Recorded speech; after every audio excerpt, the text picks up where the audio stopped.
El misterio de Lord Lucan. El tiempo era desapacible en Londres la noche del 7 de noviembre de 1974. Lloviznaba sobre las elegantes casas pintadas de blanco del barrio de Belgravie, próximo al Palacio de Buckingham.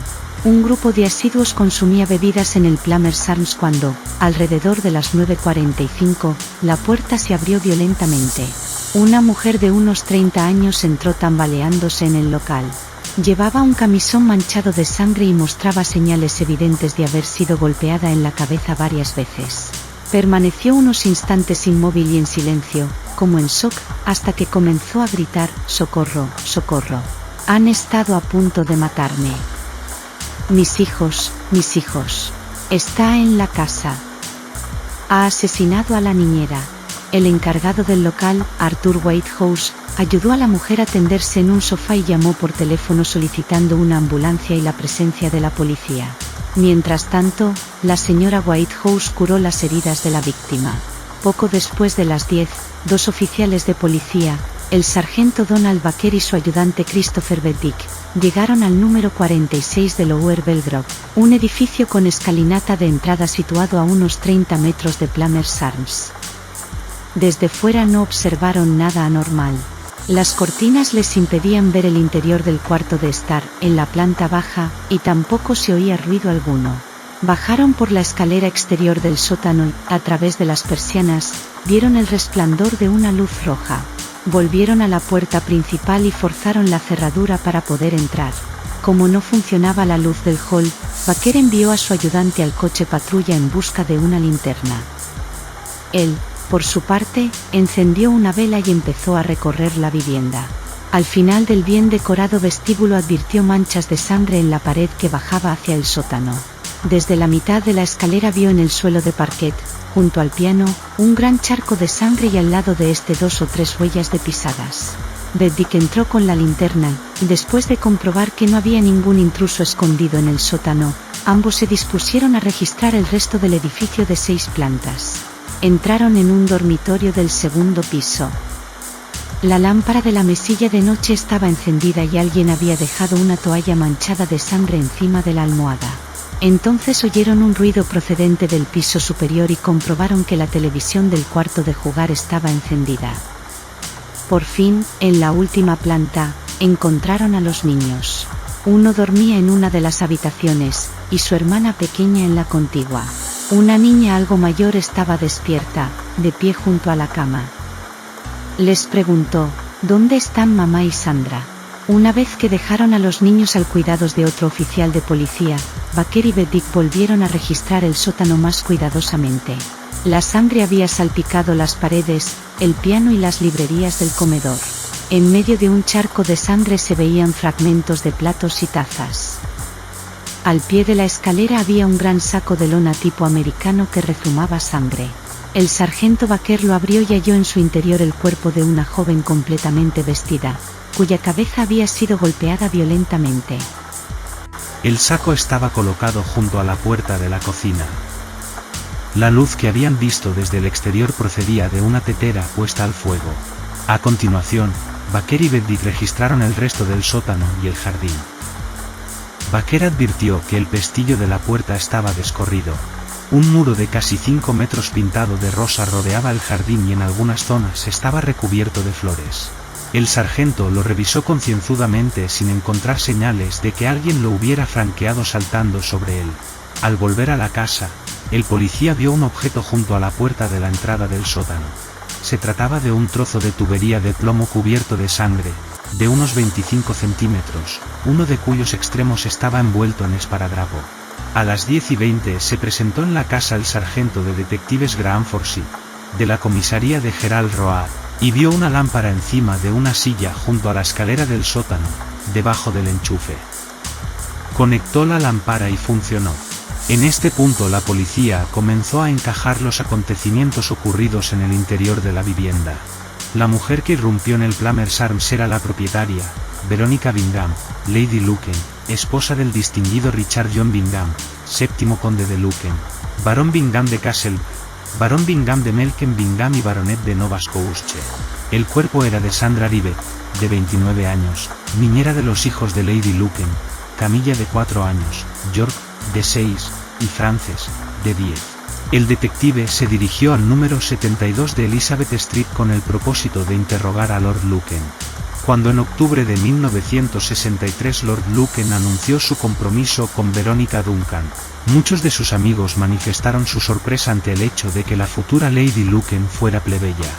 Veronica nació en 1937 en el hogar familiar de Uckfield, en Sussex. Su padre, un oficial del ejército, murió en un accidente de automóvil cuando la niña tenía 2 años, y pocos días antes del nacimiento de su hermana Cristina. La familia se trasladó a Sudáfrica, donde la madre contrajo matrimonio por segunda vez, volviendo todos a continuación a Gran Bretaña y abrieron un hostal en el campo. Las niñas asistían al colegio privado St. Swithins en Winchester y tenían sus propios ponis. Lady Luken hablaba de una infancia desgraciada y llegó a insinuar que su familia había vivido en precarias condiciones económicas. Después de un corto aprendizaje en una escuela de arte, se trasladó a Londres, donde trabajó 18 meses como modelo. Su suerte cambió al casarse su hermana Cristina con William Chand Kidd, en enero de 1963. 2 meses después, conoció a Lord Luken. Frances, la hija mayor, de 10 años, declaró a la policía que el 7 de noviembre sus padres habían entrado juntos en el cuarto de jugar después de la hora en que más tarde se descubrió que Sandra Divet había muerto. Después de que mamá saliera de la habitación oí un gran alboroto, manifestó la niña. Me pareció que venía de muy lejos. Me acerqué a la puerta y llamé a mamá, pero no me contestó y me callé. A las 9:05, papá y mamá entraron juntos en el cuarto. Mamá tenía sangre en la cara y estaba gritando. Me dijo que subiera a mi dormitorio. No pude ver si papá tenía la ropa manchada de sangre. Frances dijo que un poco después oyó a su padre llamando, Verónica, ¿dónde estás? Frances estaba completamente segura de que su madre había salido a buscar a la niñera antes de las 9. Prestó declaración el 20 de noviembre, 8 días después de que se dictara la orden de arresto contra Lord Luken. Los padres de Luken eran unos fervorosos socialistas. Sin embargo, su hijo estaba dispuesto a restaurar las tradiciones clasistas y los privilegios establecidos por sus antepasados. El número de ingleses nacidos en familias aristocráticas es reducido, y menor aún el de aquellos que combinan al mismo tiempo las ideas aristocráticas y las socialistas. Este era el ambiente en que nació, el 18 de diciembre de 1934, Richard John Bingham, séptimo conde de Luken y segundo de los vástagos de dicha familia. A pesar de sus títulos, los padres eran miembros activos del Partido Laborista. Después de la Segunda Guerra Mundial, Patrick Bingham, sexto conde de Luken, fue nombrado ministro de Trabajo en el gobierno laborista de 1949. A continuación ocupó el cargo de jefe de la oposición en la Cámara de los Lores durante 10 años. Richard era el mayor de los varones. Como tantos otros niños de clase alta, las institutrices y las niñeras se ocuparon de él más que sus propios padres. Al iniciarse la guerra, en septiembre, le enviaron a Gales y después, en abril de 1940, los Bingham decidieron mandar a sus 4 lujos, 2 niños y 2 niñas, a los Estados Unidos. Una adinerada norteamericana, Marcia Brady Tucker, se ocupó de ellos, alquiló un piso en Nueva York, otro en Florida y una casa de verano rodeada por miles de hectáreas en Penwood, en las afueras de Nueva York. Allí pasaron los años de la guerra los 4 niños de Bingham, viviendo en su propia casa y atendidos por un ama de llaves, un mayordomo y una cocinera. El ambiente en que se movían era mucho más lujoso que el de Londres, aunque John, de carácter tranquilo y reservado, estaba deseando volver. Sus padres les escribían periódicamente, describiéndoles el curso de la contienda como si fueran adultos. Cuando a finales de la guerra los 4 niños volvieron a Gran Bretaña, se quedaron sorprendidos ante la austeridad y el racionamiento que sufrían los ingleses. Todos estos hechos marcaron la infancia de Luken. En América los Bingham habían sido unos niños como los demás procedentes del otro lado del Atlántico y que hablaban con distinto acento. Al volver a Londres eran los niños embarcados por sus padres hacia la seguridad, mientras la mayoría de la población, incluida la familia real, había soportado con entereza los bombardeos y la amenaza de una invasión alemana. La experiencia de sentirse como un extranjero provocó en el joven Lord Lucan el afán por ocupar un puesto destacado en la vida. Rechazó la actitud de sus padres ante la sociedad y decidió que quería ocupar el mejor lugar en la cumbre, el más relevante. Según una de sus hermanas, tardó en olvidar su estancia en América. Me figuro que aquellos años crearon en John el afán por la vida de lujo. Las impresiones recibidas entre los 5 y los 10 años no se olvidan nunca. La confusión en los criterios de los padres de Richard se manifestó en la elección del colegio de su hijo. Estudió en Eton, según el modelo tradicional de las clases superiores británicas. Su expediente fue relativamente brillante, aunque a los 16 años descubrió la emoción y las satisfacciones del juego.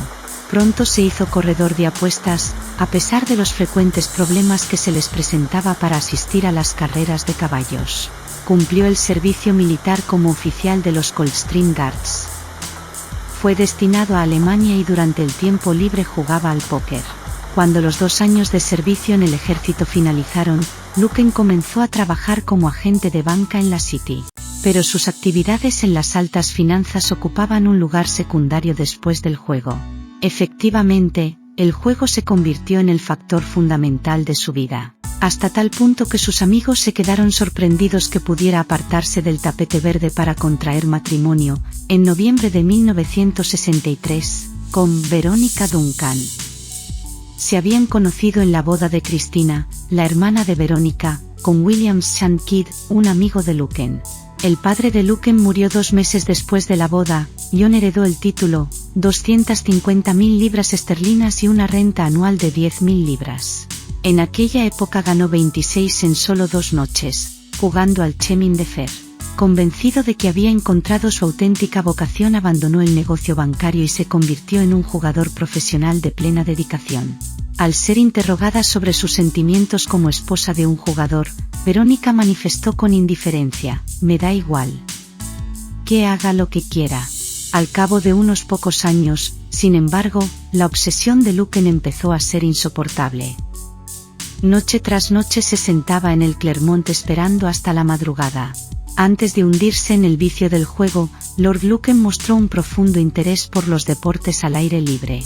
Mientras hacía el servicio militar formó parte del equipo británico de bobsleigh y después participó esporádicamente en campeonatos de golf y en carreras de caballos. A comienzos de los 60 se aficionó a las regatas de canoa. Según el Daily Express, Lucan invirtió 10.000 libras, una suma enorme para aquella época, en diseñar y construir una lancha para competir en las carreras de lanchas rápidas celebradas en Cobes, en la isla de Wight, en 1963. Lucan, seguro de su victoria, alquiló un helicóptero y contrató a un cameraman para rodar su triunfo. Lucan iba en cabeza al principio de la competición, pero su embarcación sufrió una avería y zozobró. Lucan se cansó de la velocidad y adquirió un velero al que llamó el Negro Volador. La pareja parecía feliz después de la boda celebrada en noviembre de aquel año. Pero las conmovedoras fotografías de Verónica con cada nuevo hijo ocultaban un matrimonio deshecho. Empezó a sufrir depresiones, que se agravaron con las pérdidas de su marido en las mesas de juego. El tatarabuelo de Lucan, tercer conde de Lucan, fue el oficial que mandó la desastrosa carga de la Brigada Ligera en 1954. Durante el año 1840, cuando la cosecha de patata irlandesa iba de mal en peor, puso en marcha una política de desahucios en sus fincas de County Mayo, al oeste de Irlanda. Se negó a dar facilidades a sus arrendatarios para el pago de las rentas. El resultado fue que muchos de ellos murieron de hambre y el conde recibió el apodo de El Exterminador. Cuando le pidieron explicaciones en la Cámara de los Lores, contestó que no tenía medios para dar facilidades si los colonos no pagaban las rentas. Lucan tenía el mando de la división de caballería en 1853, cuando estalló la guerra de Crimea. En lugar de obtener la victoria, envió a sus hombres a la muerte. Lord Cardigan les ordenó cargar inútilmente contra la artillería rusa. Cuando su mujer huyó, Lord Lucan preparó el siguiente movimiento: quedarse podía significar la deshonra para su familia, así que se puso fuera del alcance de la policía, hizo una llamada telefónica y desapareció en la noche. Lord Lucan solamente disponía de unos instantes para preparar su siguiente movimiento tras la huida de su esposa. En cuanto se dio cuenta de que ésta había desaparecido de la casa de Lower Belgrave, huyó también.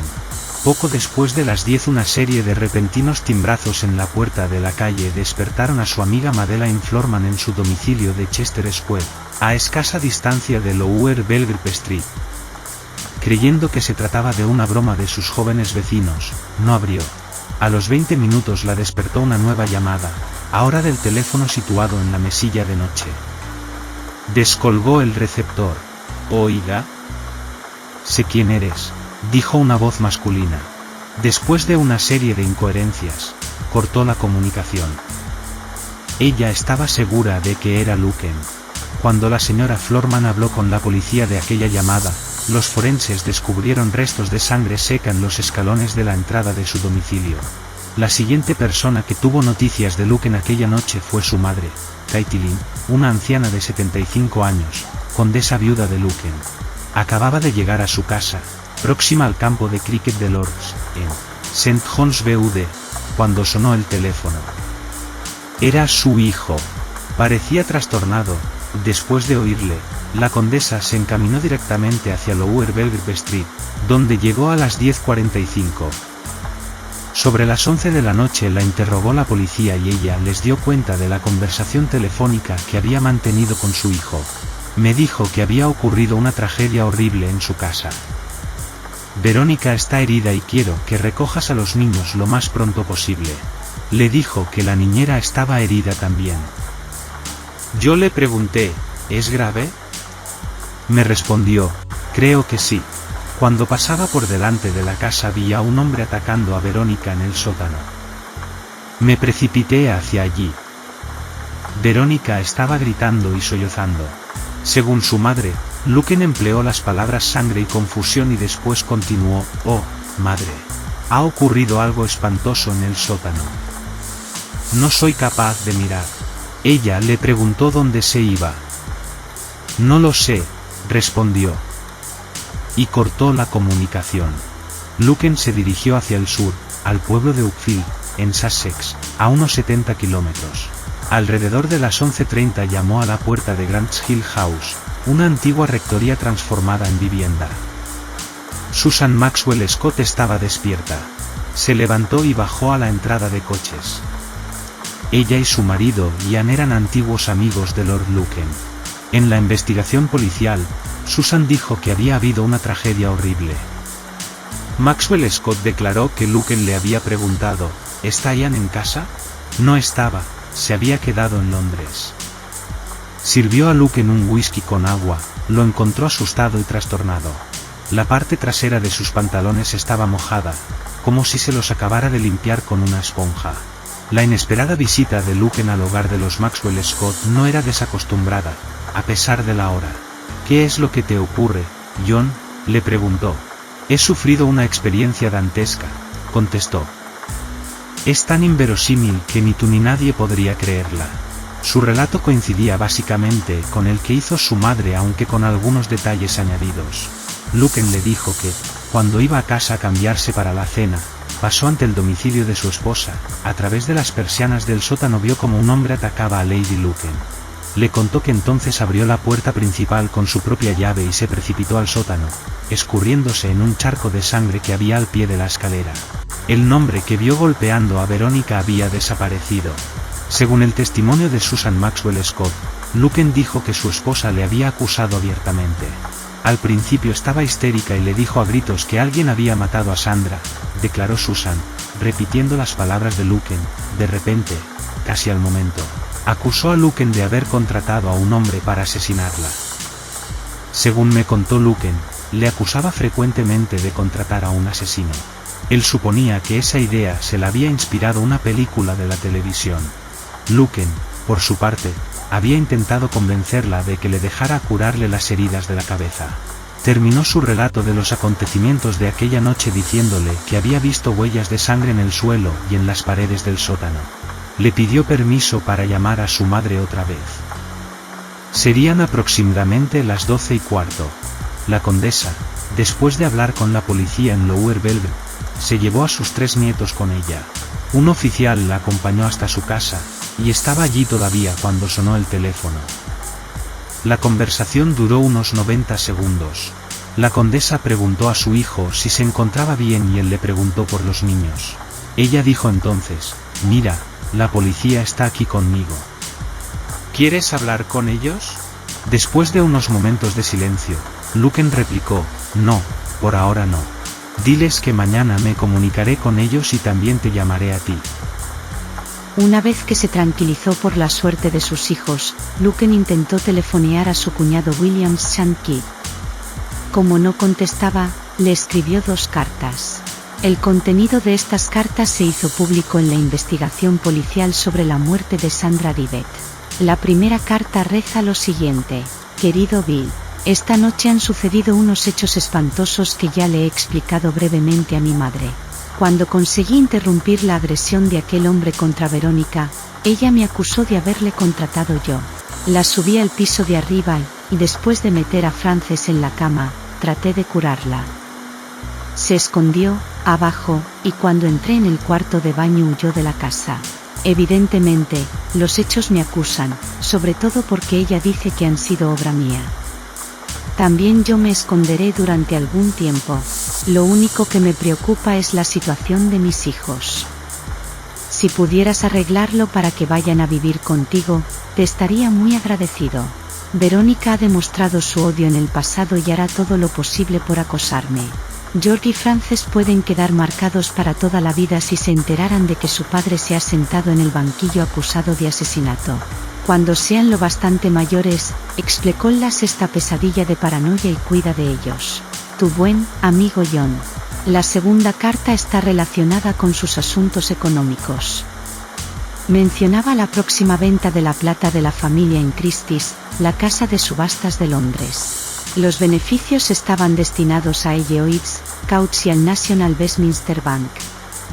Los demás acreedores tendrían que esperar aún.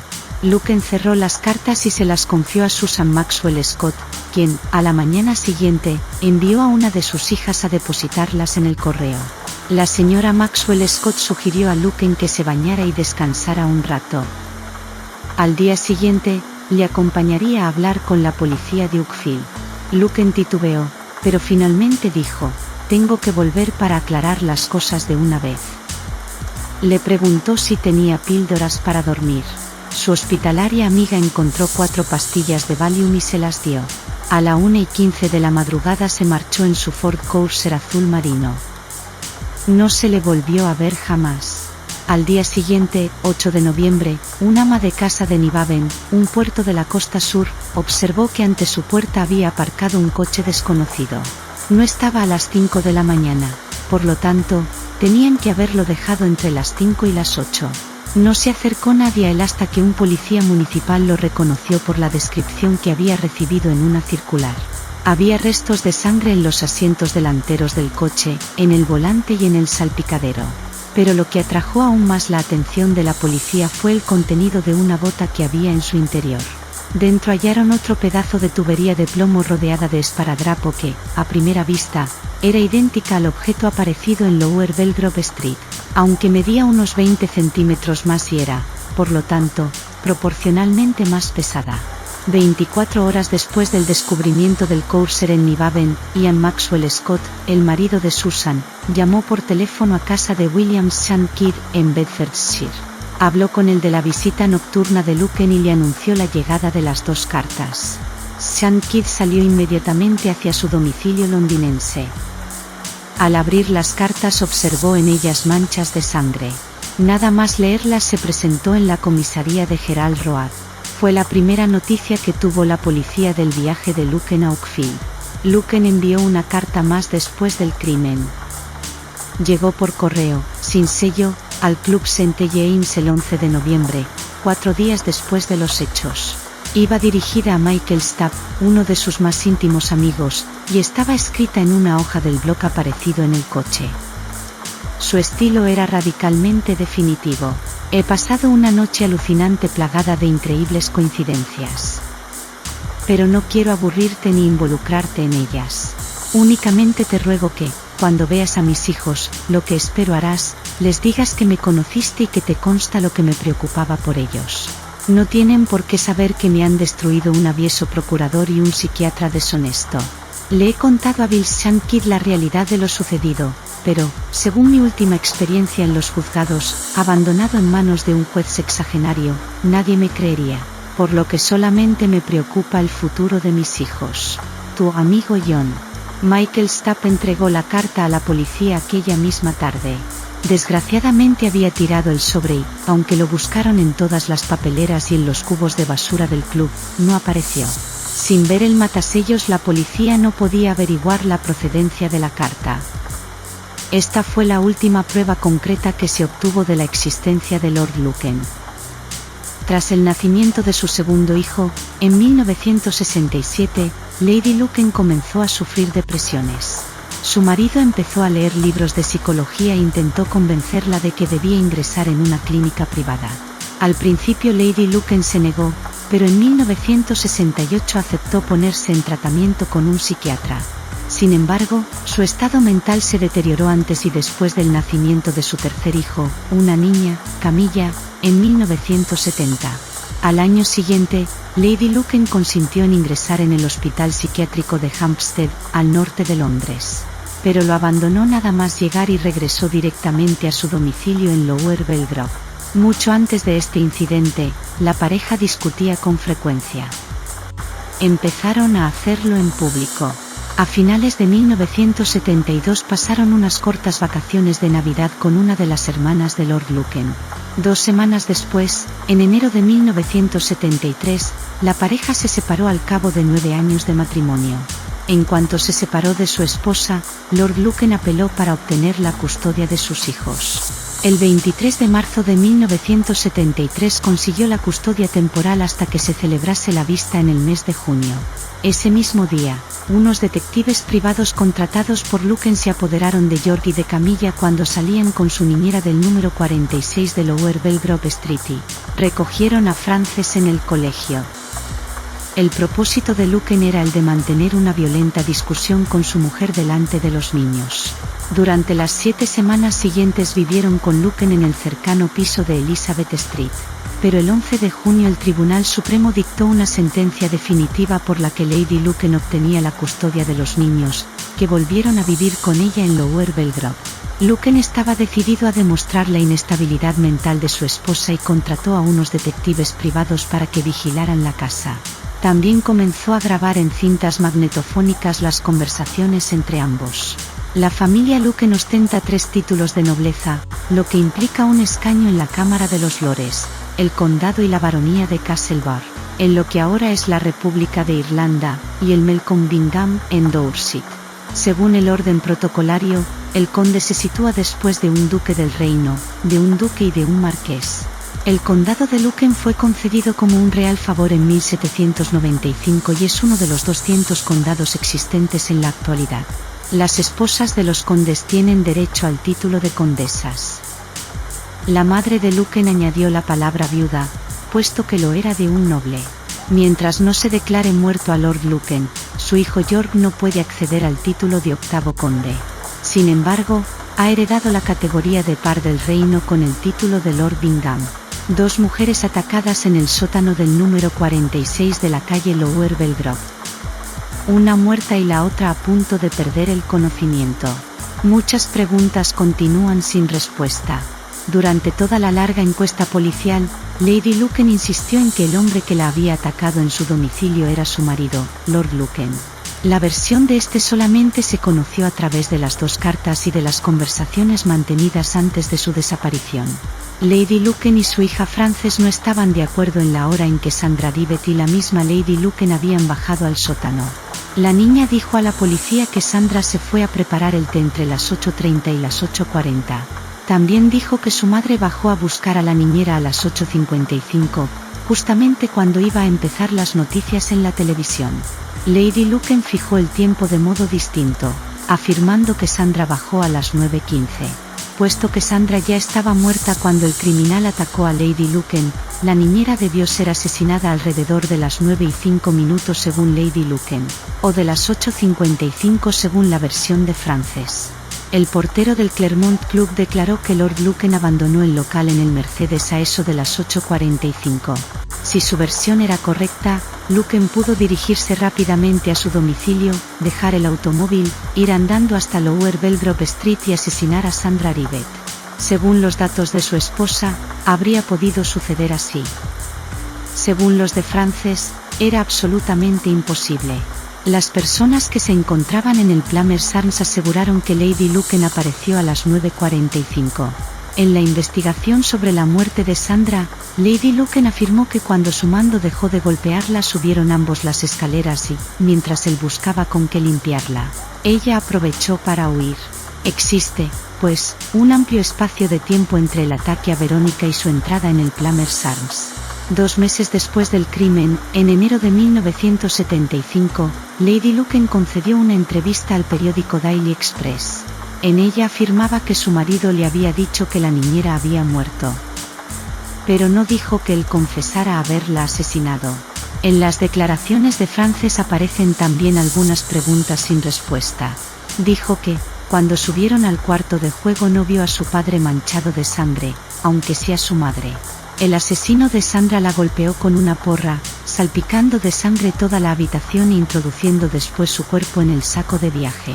Por otra parte, cuando Luken llegó a casa de Susan Maxwell Scott llevaba puesto un traje oscuro que pudo ocultar las manchas a los ojos de Frances. La señora Maxwell Scott, de hecho, declaró que en la ropa de Luken había huellas de humedad. La explicación de los hechos por parte de Luken se limitó a las cartas que escribió desde Sussex y a sus conversaciones con la señora Maxwell Scott y con su madre. Les dijo que al pasar por delante de la casa de su mujer vio un hombre golpeándola, que entró en la casa y la rescató. También dijo que el agresor había huido. Por su parte, Lady Luken insistía en que ella no había bajado al sótano ni antes ni después de sufrir la agresión en lo alto de la escalera. Aquella noche Luken, independientemente de las intenciones que tuviera antes o después de la muerte de Sandra, perdió toda esperanza del salvaguardar el honor de la familia. Cuando salió del número 46 de Belgrove Street era consciente de que si se quedaba tendría que sentarse en el banquillo acusado de asesinato, lo cual acarrearía el desprestigio de su apellido. En la última carta que Lord Luken escribió antes de desaparecer decía: «He pasado una noche alucinante plagada de increíbles coincidencias». La razón de aquel trauma se encontraba en el sótano del número 46 de la calle Lower Belgrove. El asaltante había introducido el cuerpo de Sandra Rivet en el amplio saco de viaje con el propósito de sacarlo de la casa. Aquello había exigido un esfuerzo ímprobo.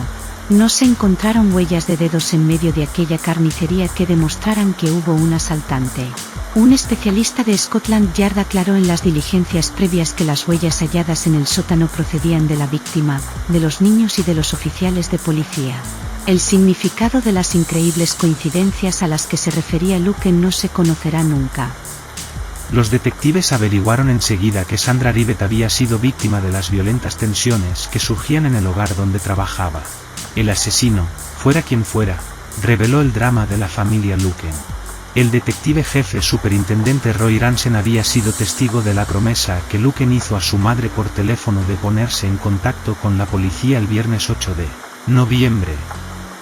El jueves por la noche, Ransen entró en el piso de Luken, en Elizabeth Street y no halló señales de que planeara fugarse. En el dormitorio, encontró la cartera de Luken, las llaves del coche, el carnet de conducir, el talonario de cheques, y otros objetos como gafas y dinero suelto. Encima de la cama, una camisa y un traje junto a un libro sobre los poderosos armadores griegos. También apareció su pasaporte y una agenda con las direcciones de muchas personas de elevada posición económica. El detective Ransen calificó de curioso el aspecto del dormitorio, daba la impresión de que su ocupante iba a salir del cuarto de baño de un momento a otro. El descubrimiento del coche, en Nivaben dio un giro al asunto. Las autoridades de puertos y aeropuertos tenían orden de impedir que el presunto asesino abandonara el país. Entonces comenzó una búsqueda minuciosa en hoteles, playas, lugares aislados, e incluso en un antiguo castillo. La muerte de Sandra Rivet fue una noticia sensacional, aunque los periódicos de la noche se abstuvieron de publicar que Lord Luken era el principal sospechoso en el asesinato de la niñera. Poco después de las 6 de la tarde, Lady Luken se había recuperado lo suficiente como para declarar en el hospital ante los detectives encargados del caso. Manifestó que había pasado la tarde con sus 3 hijos y Sandra Rivet en el cuarto de juegos, viendo la televisión. Después de acostar a Camilla y a York, la niñera se ofreció a bajar y preparar un té. Según declaró Lady Luken, al cabo de 20 minutos se sintió inquieta por su ausencia. Comentó que bajó una planta y llegó hasta el oscuro descansillo de la escalera del sótano. Allí comenzó a llamar: «Sandra, Sandra». No obtuvo respuesta. Cuando iba a empezar a bajar, fue atacada violentamente y golpeada en la cabeza. Lady Luken intentó defenderse de los porrazos y entonces su agresor trató de estrangularla. Ella se lo impidió golpeándole y el hombre abandonó su propósito. Ella se refería al agresor como su marido. La entrevista terminó porque Lady Luken estaba exhausta. Al día siguiente, el sábado 9 de noviembre, William Sandkid entregó a la policía las cartas que Luken le había enviado desde Uckfield horas después del crimen. Así averiguó Ransen que el conde tenía serios problemas económicos. El detective descubrió inmediatamente que Luken disfrutaba de un elevado nivel de vida, aunque no trabajara en el sentido usual de la palabra. En vez de ello, era jugador profesional, uno de los fijos, de la casa, en el Club Clermont. Luken se levantaba tarde, alrededor del mediodía, se tomaba su primer vodka y almorzaba en el club. Su menú habitual consistía en solomillo o chuletas de cordero. Jugaba toda la tarde y sobre las 6 volvía a su casa para vestirse de etiqueta y continuar jugando hasta la madrugada. Se descubrió también que, durante varios años, Luken había estado perdiendo grandes sumas en el backgammon y en la ruleta. Aunque le consumía la pasión por el juego, nunca demostró interés por otras mujeres y prefería cenar con sus amigos discutiendo las jugadas. Hacía tiempo que la suerte le había abandonado. En 1972, John Aspinall vendió el Clermont a la compañía Playboy. Luken había derrochado su fortuna y estaba planeando la venta de la plata de su familia. En el momento de su desaparición tenía grandes descubiertos en 3 bancos: 5.600 libras en el Midland, 4.300 en el Lloyds, 2.800 en el Coutts y 1.200 en el National Westminster, en total, más de 14.000 libras esterlinas. A mediados de septiembre de 1974, un prestamista de Besley, Kent, le proporcionó 3.000 libras a un interés anual del 48%. También se habían resentido sus finanzas a causa de los grandes gastos que le ocasionaron las acciones legales emprendidas para conseguir la custodia de sus hijos. Luken y su mujer se separaron en enero de 1973. Él se mudó a un piso en Elizabeth Street por el que pagaba 140 libras semanales. Indiferente a este elevado gasto adicional, dio instrucciones a sus abogados para iniciar una apelación ante el Tribunal Supremo. En junio de ese mismo año perdió el caso y le presentaron una minuta que ascendía a 40.000 libras. Esto le arruinó completamente. La pensión anual de Lady Luken ascendía a 2.000 libras, más 1.300 para mantener el servicio. Debía dinero a su madre y tenía que pagar aún los plazos del Mercedes. En otoño de 1974 el fracaso por conseguir la custodia de Frances, George y Camilla le dejó agotado y deprimido. Obtener dicha custodia se había convertido en una obsesión. A finales de octubre pidió prestado un coche a su amigo Michael Stack. Este le ofreció un Mercedes, pero Luken insistió en quedarse con el baqueteado Ford Corsair. El conde disponía aún del coche el 7 de noviembre. Aquel día, sus movimientos fueron desordenados. No acudió a almorzar al Clermont y a las 4 de la tarde entró en una farmacia con una píldora que pertenecía a su mujer y que el farmacéutico identificó como un sedante. A continuación volvió a su piso para reunirse con Michael Xbitz, el amigo que estaba ayudándole a escribir un artículo sobre el juego. Xbitz declaró que, mientras estuvo en la casa, desde las 6:30 hasta las 7:45, Luken telefoneó al Clermont para reservar una mesa. Cuando llegó a la puerta del club, a las 8:45, habló con el portero y se marchó en el coche. En el número 46 de Lower Belgrave Street, Sandra Rivet se disponía a bajar al sótano con una bandeja llena de vajilla sucia. La taza de té de las 9 de la noche era un rito para Lady Luken. Los martes se lo preparaba ella misma porque Sandra tenía la tarde libre.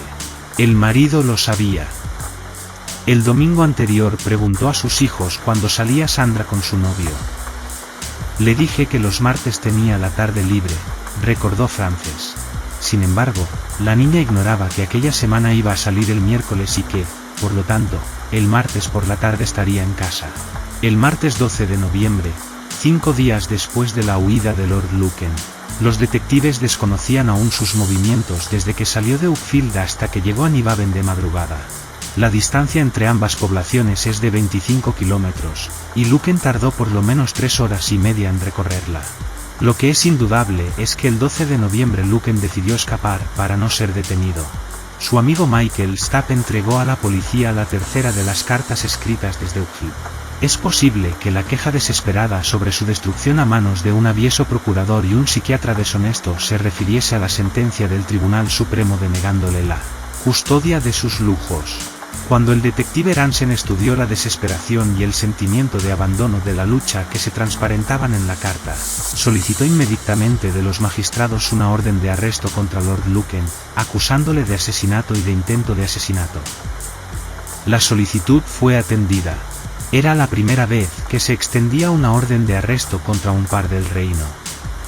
Inaugurado por Jonas Pinal en 1962, era un hermoso edificio inglés del siglo XVIII. Situado en el número 44 de Berkeley Square, pronto adquirió fama de ser uno de los más prestigiosos casinos londinenses, con el aliciente de albergar en sus sótanos el Night Club Annabelle, que figura entre los más elegantes y selectos de Europa. Además del círculo de amigos de Lucan y de sus conocidos a través del juego, el club lo frecuentaron otras muchas personalidades de los años 60 y 70, como el industrial y financiero Sir James Goldsmith, el campeón automovilístico Graham Hill y numerosos miembros de la aristocracia. Cuando la compañía Playboy compró el club en 1972, se convirtió en uno de los casinos favoritos de los potentados jeques de Oriente Medio. El club no cerraba nunca. Para quienes entraban en él el tiempo se detenía hasta el momento en que decidían marcharse con sus ganancias o sumando sus pérdidas.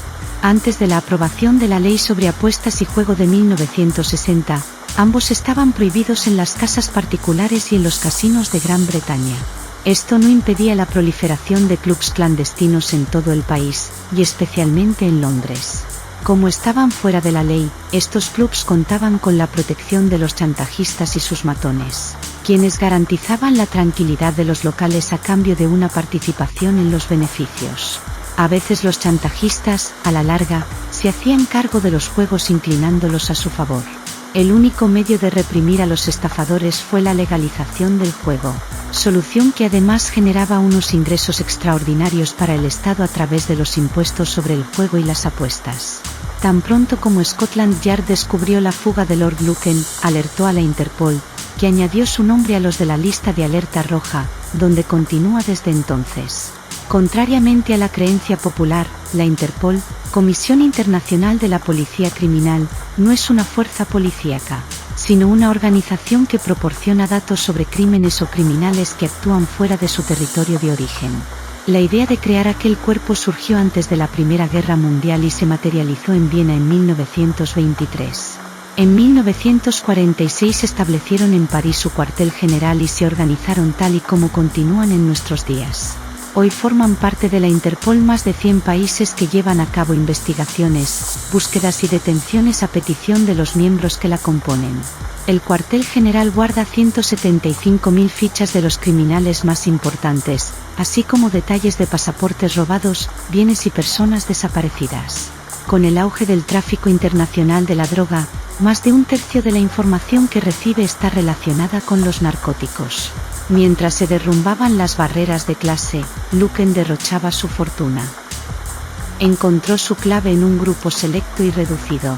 Lucan no era un hombre de esta época. Cuando Gran Bretaña perdió su imperio y las antiguas barreras de clase comenzaban a caer, se propuso convertirse en el modelo de aristócratas, de sangre azul, intentando mantener unas tradiciones a las que se aferraba apasionadamente. En una ocasión le preguntaron en qué creía y Lucan contestó: creo en mí mismo. Durante los años 60, cuando todo el mundo se dejaba crecer el pelo, Lucan permanecía estudiadamente distinto, firmemente apegado a sus trajes oscuros, sus corbatas y su estricto corte de pelo. Hasta sus amigos del Clermont le apodaban el fósil. Esto, sin embargo, no le impedía vivir en el más alto nivel económico, viajando a los mejores casinos de Europa, haciendo competir a sus caballos en las carreras de Francia. volando a Manu para participar en una regata de lanchas rápidas y para asistir al combate de Sonny Liston contra Cassius Clay desde un asiento de primera fila. Políticamente pertenecía a la derecha, y la ola de huelgas que se produjo en Gran Bretaña a comienzos de los 70 le disgustó extraordinariamente. Le molestaba que se las describiera como operaciones industriales y opinaba, como otros muchos en aquella época, que solamente la actuación de un gobierno duro podría terminar con aquellas situaciones subversivas. Según Luken, la riqueza y la cuna de determinadas familias e individuos los colocaban por encima de la masa del pueblo. También los situaba sobre los infelices que tenían que trabajar de 9 a 10 horas para vivir. A comienzos de los años 70 no fue únicamente la fortuna de Luken la que empezó a disminuir. El gobierno conservador del primer ministro Edward Heath fracasó en el torbellino de la agitación industrial y el estilo de vida de Luken se vio amenazado. Cuando Jonas Pinal vendió el Club Clermont a la compañía Playboy, el lugar se surtió de la realeza procedente de Oriente Medio y de los comerciantes que se jugaban sus enormes ganancias en las mesas de juego. Aquello fue contra los que, como Luken, creían en la superioridad de Gran Bretaña. Al extenderse el rumor de que la KGB se había filtrado en el Partido Laborista, parte de la aristocracia comenzó a preguntarse si el país se encontraba al borde de la revolución. En aquellas circunstancias, algunos de los jugadores del círculo de Lord Luken demostraron la lealtad y un apoyo entre ellos que traspasaba la habitualmente llamada amistad. Intentaban proteger su modo de vida en aquellos momentos de rápidos cambios en el poder político y de alardes de riqueza. La desaparición de Lord Luken sacó a la luz muchos nombres de gente que habría preferido evitar la publicidad, no porque tuvieran algo que ocultar, sino porque su modo de vida se había mantenido en medio de la mayor discreción hasta entonces. Generalmente aquellas personas no estaban habituadas a las técnicas de la televisión y cuando en las noticias de la noche aparecían sus declaraciones, estas no siempre se interpretaban de modo adecuado. Como consecuencia, mucha gente relacionada con Luken trató de apoyarlo con sinceras manifestaciones de solidaridad, pero dio la impresión de que valoraban a su amigo más de lo que respetaban la ley. Esta actitud, sobre cualquier otra, creó en el público y en algunos de los detectives encargados de la investigación la impresión de que el mundo de Lord Luken se consideraba a sí mismo único, y se situaba por encima del resto de la sociedad. En 1966, gracias a su aspecto aristocrático, Lord Luken estuvo a punto de iniciar una carrera cinematográfica. Mientras jugaba en un casino francés, el director italiano Vittorio De Sica se fijó en él para protagonizar el papel de un diplomático junto a Shirley MacLaine en su próxima película 7x7. En septiembre le invitó a acudir a París para hacerle una prueba, pero desgraciadamente las dotes de actor de Lord Luken no estaban de acuerdo con su físico. En la prueba se mostró arrogante y rígido y no consiguió el papel. Al no haber rastros del desaparecido Lord Luken, el interrogatorio se inició y se terminó en medio de una gran controversia. Las disensiones de la familia fueron lo más destacado de las declaraciones. Las diligencias previas sobre la muerte de Sandra Rivet se abrieron el 16 de junio de 1975 en el Inner West London, juzgado de instrucción de Ors Ferry Row. La gente se agolpaba en las calles próximas al juzgado. Los hechos que se iban a revelar durante aquellos 4 días darían a conocer a la audiencia un mundo desconocido de lores, laidis y jugadores, tan distinto del de la mayoría de la gente, pero tan similar en los agravios y enemistades. El juez de instrucción forense, Dr. Gavin Thurston, explicó el retraso en la celebración de las diligencias previas.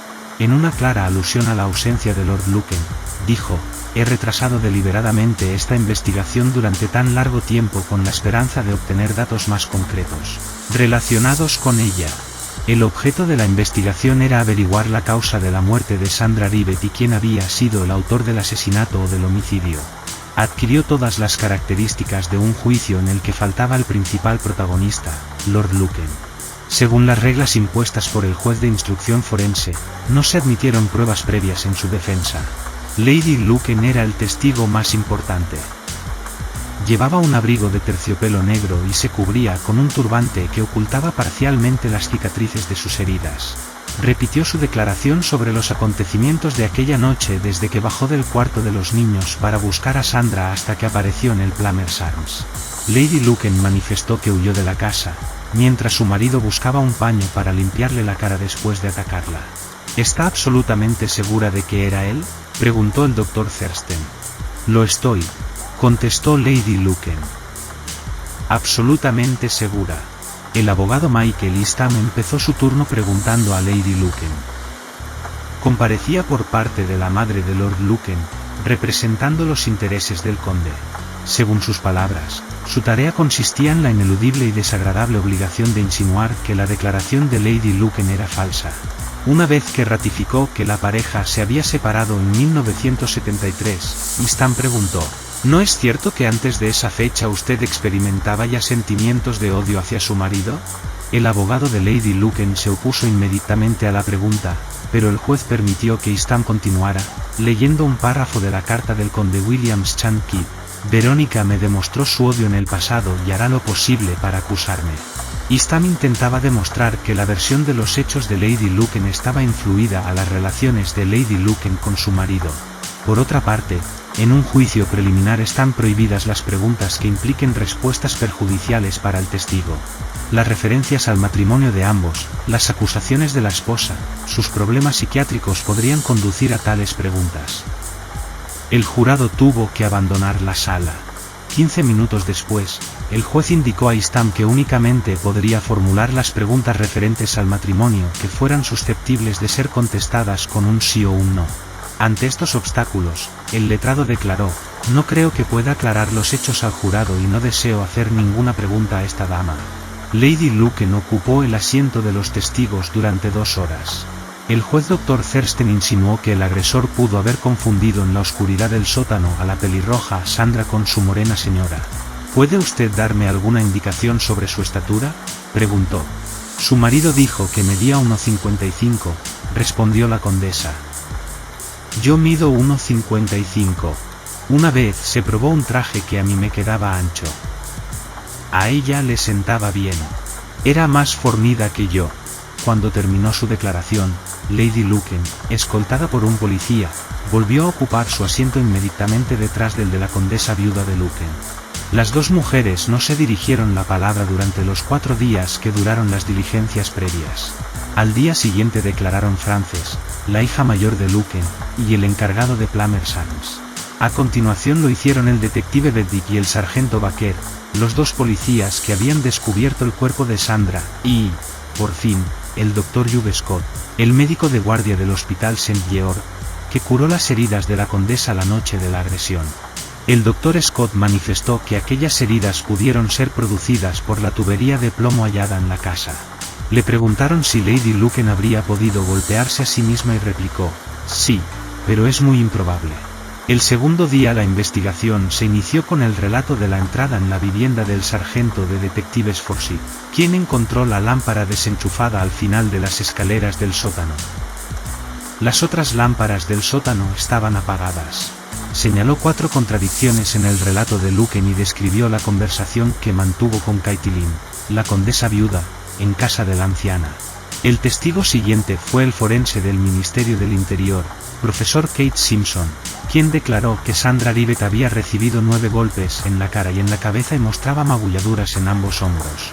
Afirmó que las heridas habían sido causadas por un instrumento romo y que Lady Luken había sido golpeada con el mismo o parecido instrumento.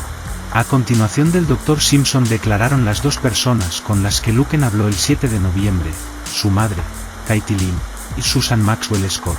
La madre repitió las 2 conversaciones que había mantenido con Lord Luken y respondió a varias preguntas relacionadas con algunos puntos vitales.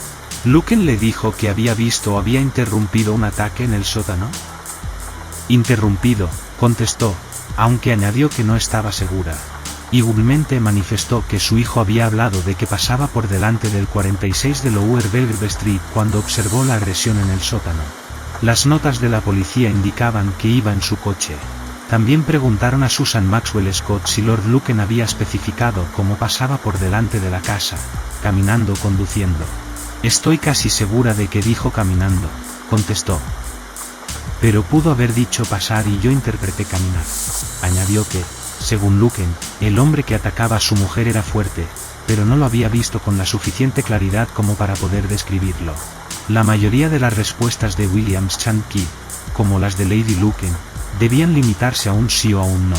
Le preguntaron si podría explicar al jurado algo más sobre los exabruptos de Lady Luken, las acusaciones contra su marido y la pesadilla de paranoia mencionados en la primera carta de Luken. A todo aquello contestó sí sin poder ampliar su respuesta.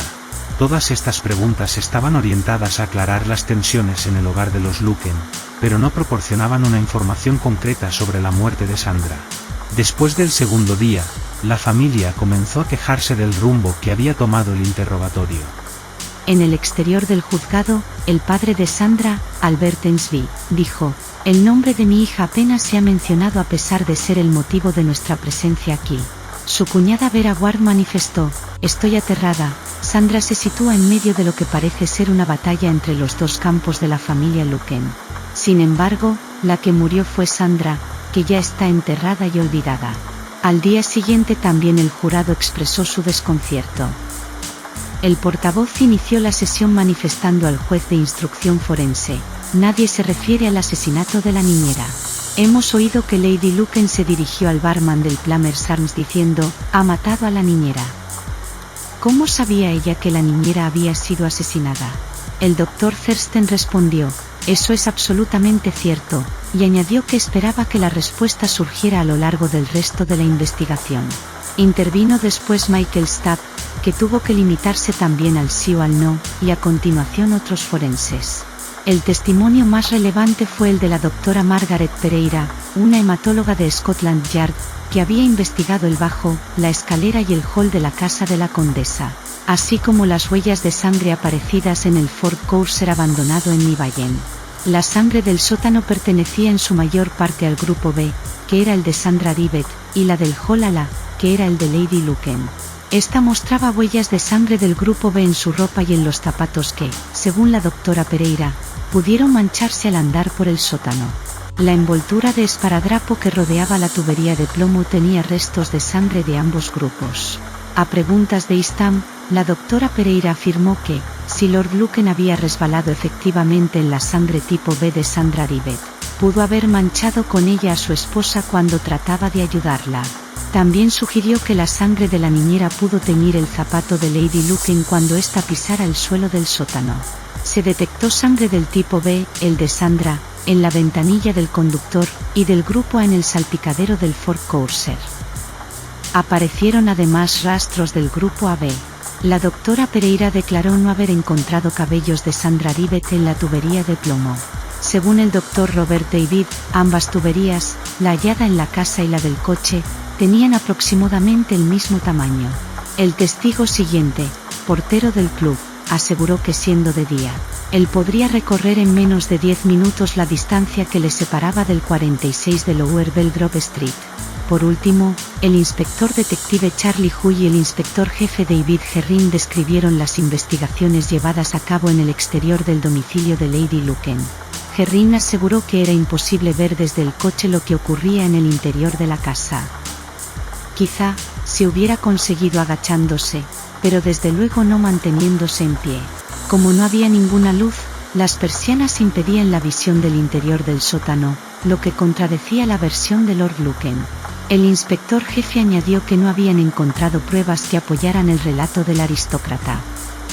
La puerta no había sido forzada y no había señales de lucha frente al sótano. Al cabo de unos 4 días, solo faltaba la recapitulación del juez de instrucción forense.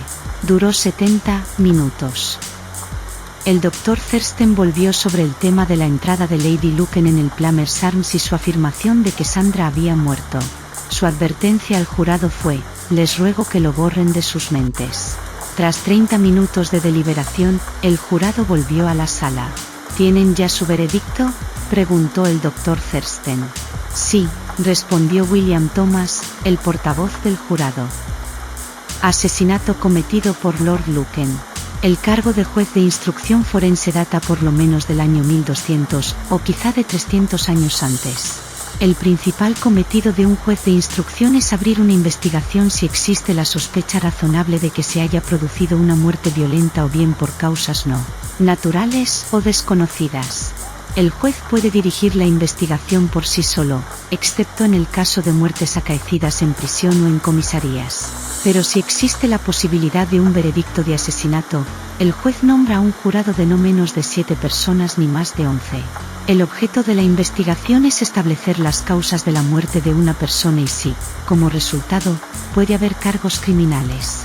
Sin embargo, los abogados que representan las partes involucradas en el caso no están autorizados a dirigirse al jurado e informar de los hechos. El juez tiene atribuciones para decidir qué pruebas se pueden dar a conocer. Las manchas de sangre suelen ser las pruebas definitivas en la investigación de crímenes violentos. El análisis de sangre no solo indica a quién pertenece, sino cómo fue derramada. La doctora Margaret Pereira, la más importante oficial del laboratorio forense de Scotland Yard, fue la especialista encargada de analizar la sangre hallada en el número 46 de Lower Belgrove Street y en el Fort Courser. Durante los años 60 había abierto un camino nuevo en los análisis de sangre que proporcionaba información sobre los tipos de sangre de muestras diminutas procedentes de costras o de manchas. La investigación sobre la muerte de Sandra Rivett dio lugar a la abolición del derecho del jurado para dictaminar en su veredicto si una persona ha cometido o no un asesinato. El pronunciamiento del portavoz del jurado, asesinada por Lord Lucan, preocupaba tanto en el ambiente jurídico como entre los amigos de Lucan, ya que una persona, inocente mientras no se demuestre lo contrario, podía ser difamada. Durante 40 años se ha solicitado la derogación de ese derecho del jurado. La Ley de Enjuiciamiento Criminal de 1977 señala nuevos límites al pronunciamiento del veredicto del jurado. Ahora se incluyen matanzas, accidentes, causas naturales y, si las causas no son evidentes, veredicto abierto.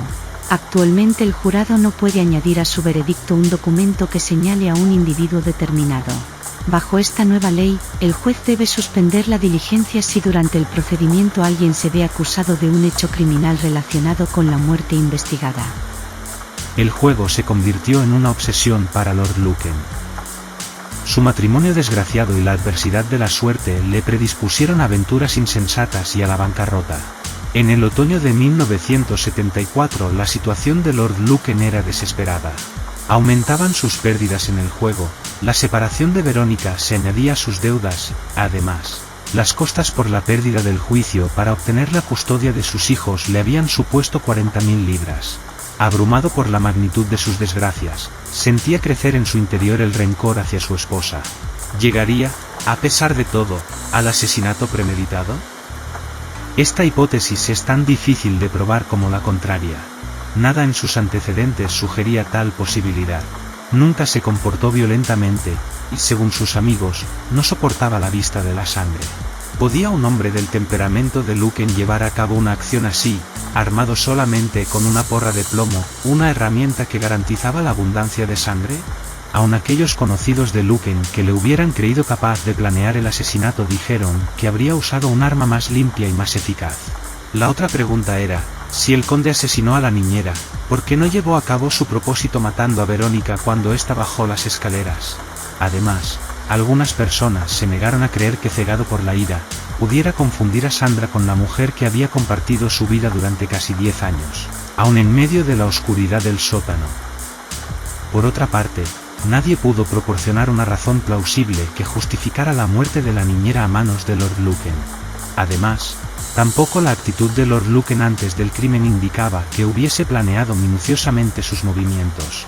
Era del dominio público que había pedido prestado el coche a Mauel Stubb y Michael Ixbich no percibió nada extraño en su comportamiento cuando estuvieron bebiendo juntos a primera hora de la tarde. Los efectos personales hallados en su piso no indicaban ningún preparativo de fuga. Tampoco se puede asegurar que los llevara todos consigo, desde la cartera hasta el carnet de conducir, cuando se produjeron los hechos. Si fue así, y los dejó en el dormitorio al volver de Lower Belgrave Street, era inexplicable que no los tomara al abandonar su piso en el Courser prestado. El afán por obtener la custodia de sus hijos pudo haber sido la causa de un impulso irrefrenable, aumentado por proyectos cargados de violencia. La ruina del padre podría llegar a ser una experiencia penosa para los niños, pero, si se confesaba culpable del asesinato o intento de asesinato de su madre, habrían terminado por rechazarle. Por otra parte, Lord Luken era hombre de acciones expeditivas y su amarga experiencia personal con la ley, caso de la denegación de la custodia, pudo llevarle a la convicción de que tenía poco que ganar frente a los medios legales. El tamaño de la porra de plomo apuntaba al arma de un aficionado.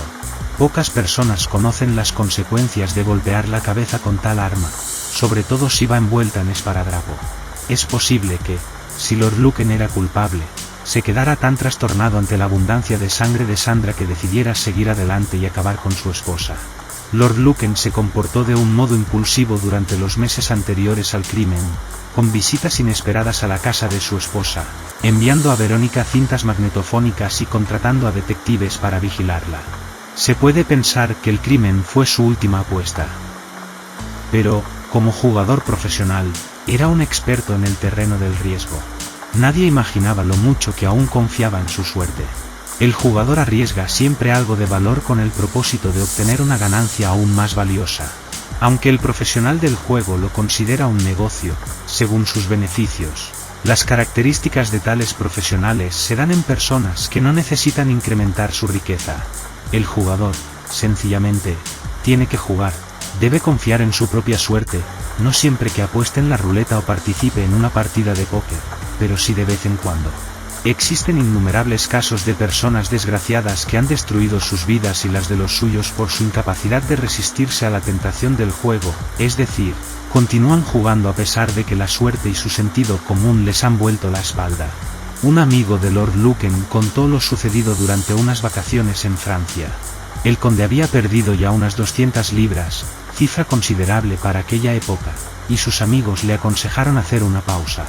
Sin hacerles caso, se dirigió a las mesas de ruleta, donde obtuvo una fuerte suma. El caso de Lord Luken continúa vivo. Durante años se ha discutido sobre él y se han hecho conjeturas y apuestas sobre la eventualidad de volver a verle vivo. Sin embargo, es posible que la suerte le haya abandonado para siempre. Para muchas personas las diligencias previas sobre la muerte de Sandra Rivet demostraban la culpabilidad de Lord Luken. Fue sintomático la reacción de la madre de Sandra, Eunice Ensby. Durante 3 días y 3 noches he rezado pidiendo este veredicto. Tenía el temor de que se dijera que mi hija había sido asesinada por un desconocido. Por otra parte, muchos amigos y parientes de Luken le apoyaban. William Shankin declaró: el juez de instrucción forense impidió en varias ocasiones las preguntas que habrían podido ayudar al conde. Me sorprende y me asusta el pensar que un jurado de un juicio preliminar pueda acusar a un hombre de asesinato sin haber oído los testimonios relevantes.